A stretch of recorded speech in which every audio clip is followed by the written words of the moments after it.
এই গানের মধ্যে লাস্টে বলেছে কত রাজা রাজ্য ছাড়ি মারফতে চালাইছে কই মাওলার নামে হইয়া পাগল।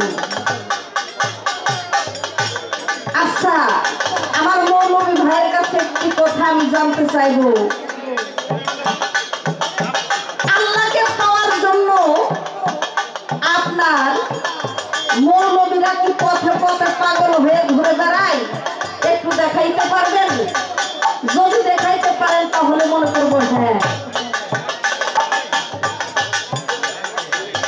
আল্লাহকে পাওয়ার জন্য আপনারা সবকিছুই করতে পারেন, কিন্তু আমরা যারা ফকিরেরা আছি মাওলার প্রেমে পাগল হয়ে খাওয়া দাওয়া গোসল সবকিছুই ভুলে যাই। আবার বলেছে আমি যে একজন নারী, আমি যখন বিবাহ করেছিলাম অবশ্যই একজন মুল্লা লেগেছিল কালমা পড়াইতে বা বিয়ে পড়াইতে, হ্যাঁ লেগেছিল। আচ্ছা এই আসছে, আচ্ছা দরদির আপনাদের কাছে আমার একটা প্রশ্ন।